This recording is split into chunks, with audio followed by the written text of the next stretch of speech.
There's something strange about schools after hours. Places that are loud, crowded, and full of people during the day become completely different at night. Empty hallways, locked classrooms, lights buzzing overhead, and that feeling like you're not supposed to be there. The stories you're about to hear all happened in places meant to be safe. Dorm rooms, classrooms, campus buildings. But sometimes, it's not the place that's dangerous. It's the people inside it. So if you're watching this late at night, or remembering your own school days, you might start to wonder what really happens when no one else is around.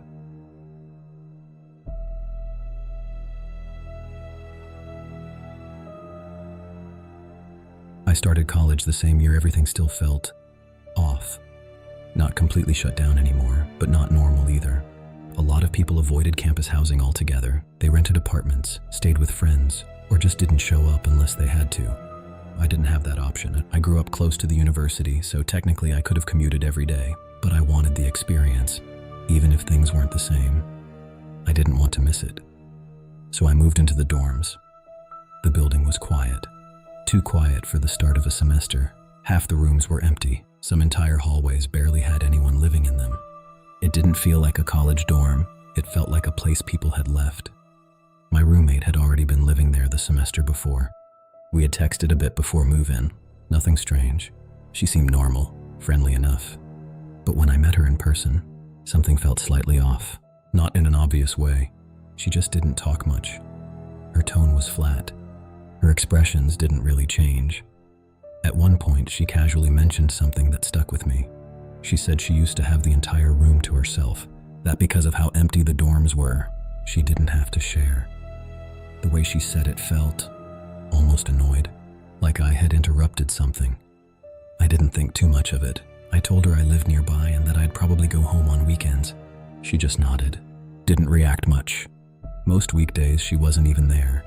She spent a lot of time at her boyfriend's place, so during the week I was usually alone, and honestly, that part felt normal.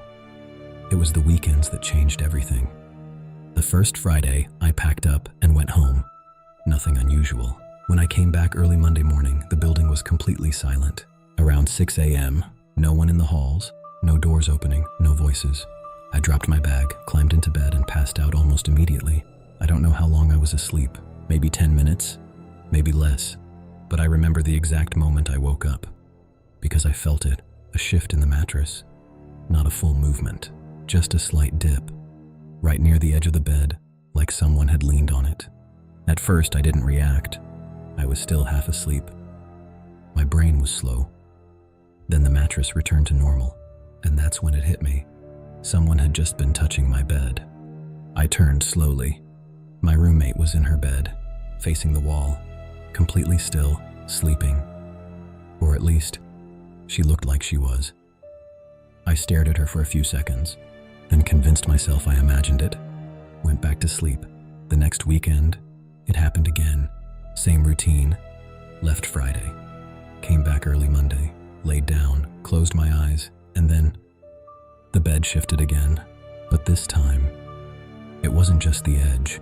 The entire side of the mattress dipped, like someone had fully sat down, right next to me. I didn't move. I couldn't. My body just froze. Then I heard it. A soft sound, weight shifting, and then a light impact. Like someone stepping down from height. My bed was raised. You had to climb onto it, which meant whatever had been sitting there had just gotten off.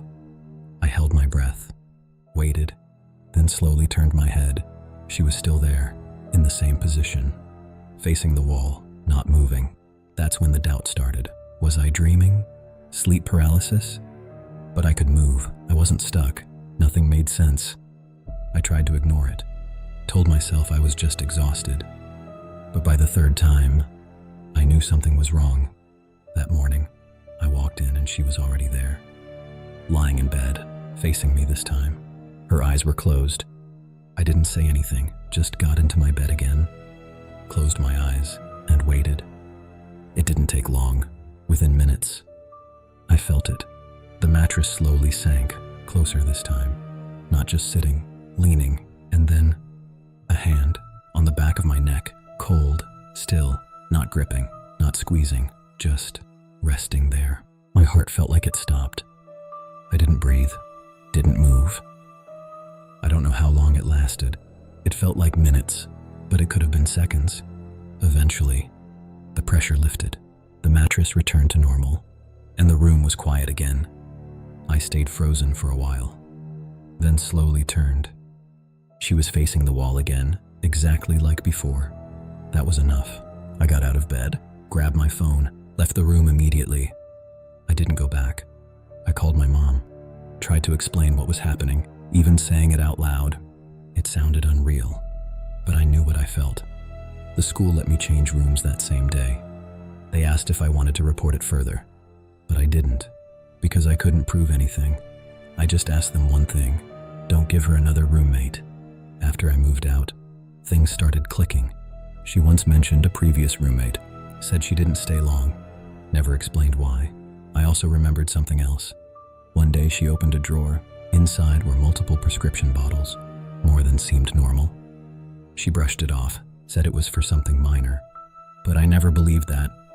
A few days later, I had to go back. I had left some of my things. When I walked into the room, she wasn't there. I grabbed everything quickly, and as I turned to leave, she was standing in the doorway.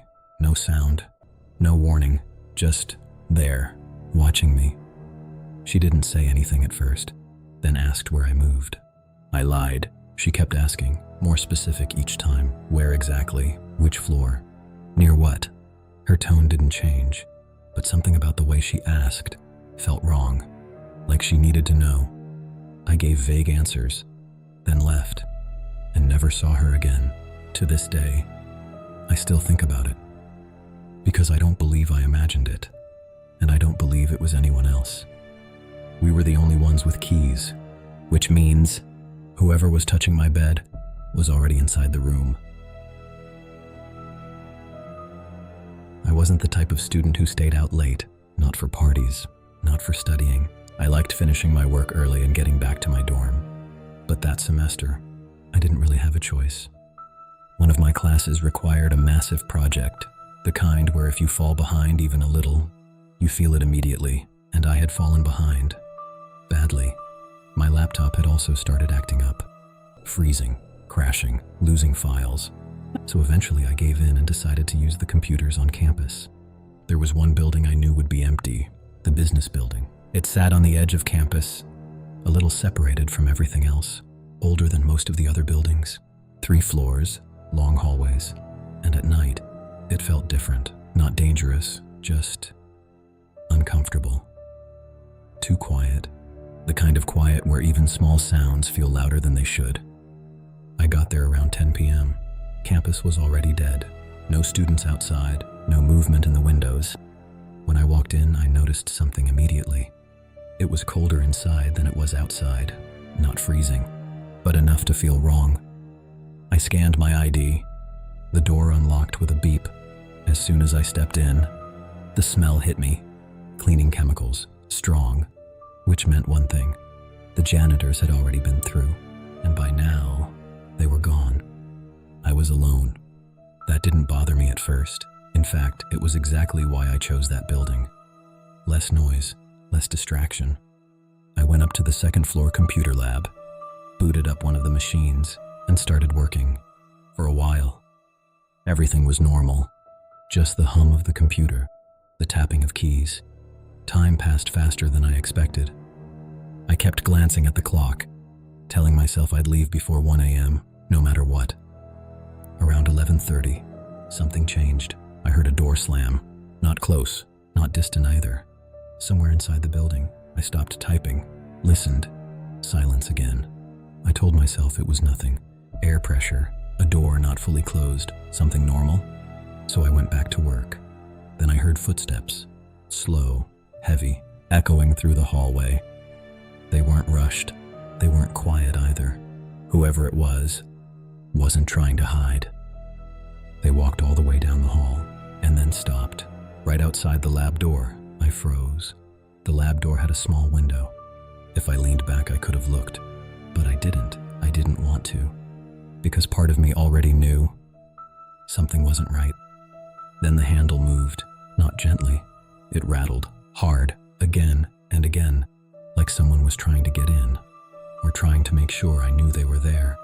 My heart started racing. The door was locked automatically at night. They shouldn't have been able to get in, but the way they kept pulling on the handle felt intentional, like they were testing me or scaring me. After about 30 seconds, it stopped. The footsteps returned, slowly walking away, fading down the hall. I sat there, not moving, trying to decide what to do. Leave, stay. Part of me still wanted to believe it was just another student, someone messing around, so I stayed, tried to focus again. But I couldn't shake the feeling.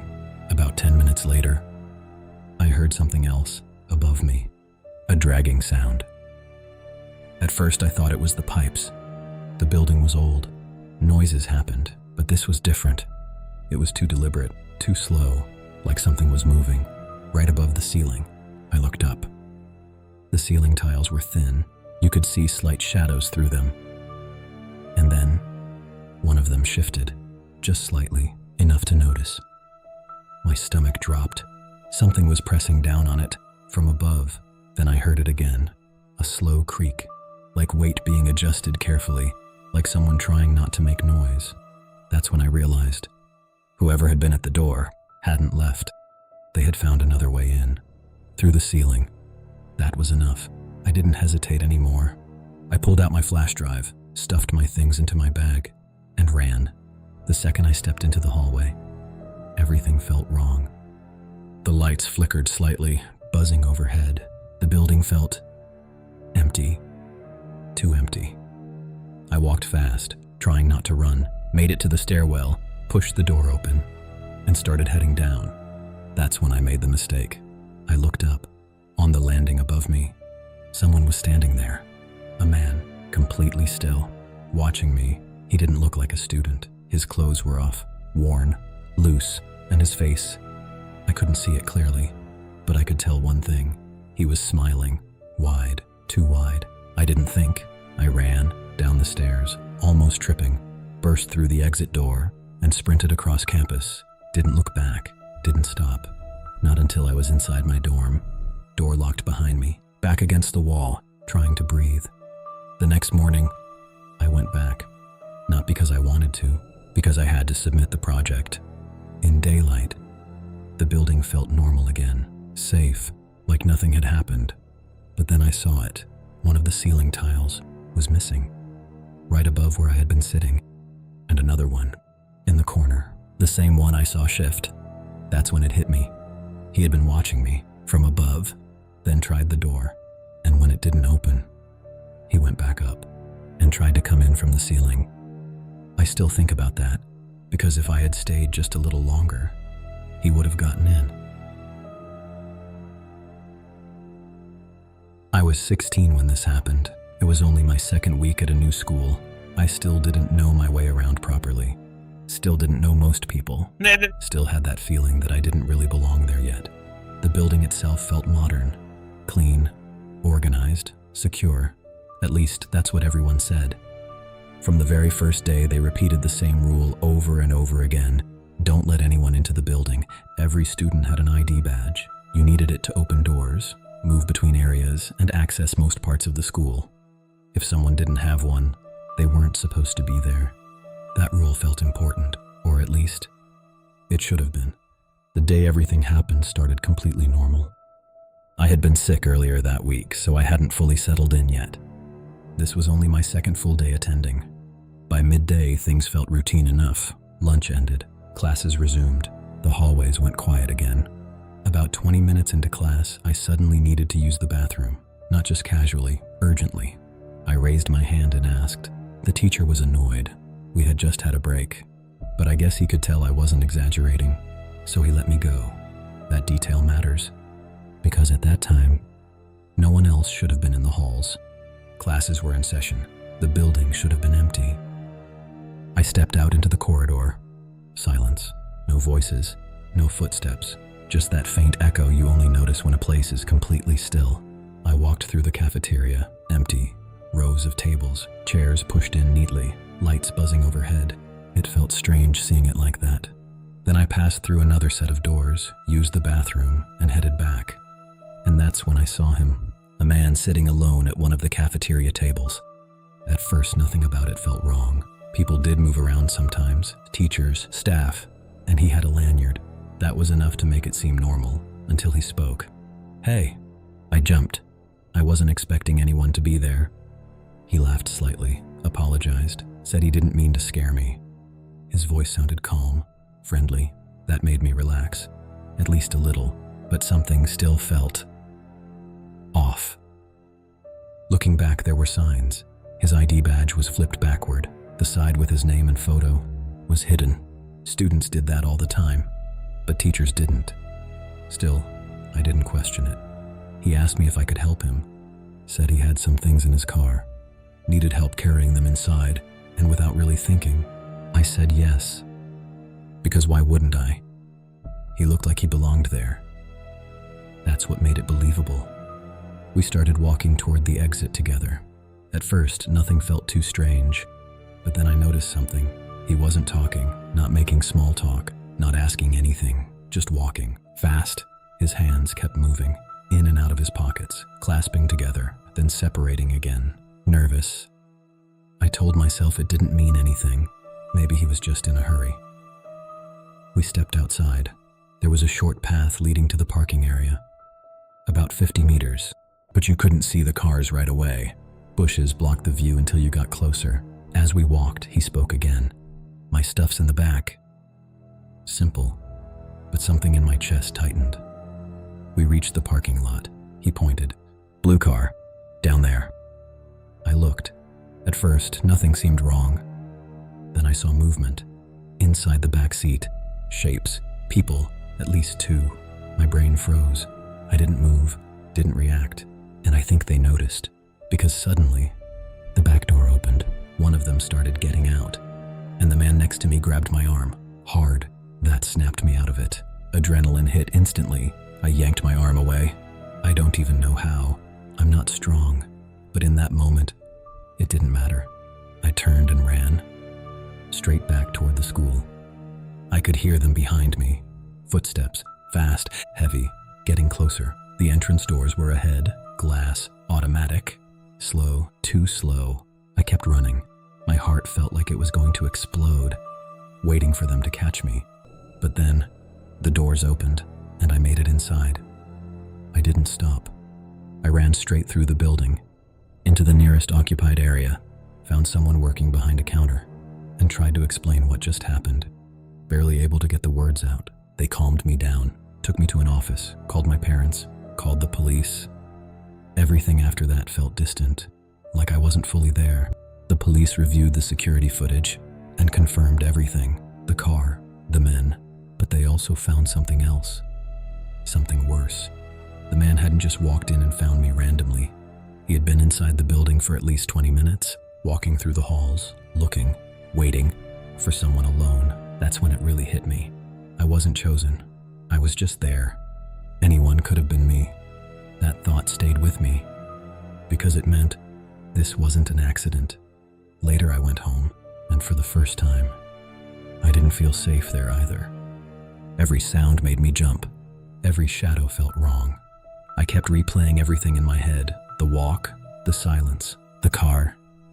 That moment I saw movement inside, because I kept thinking, what if I hadn't noticed? What if I just kept walking? What if I got closer? That question never really left me.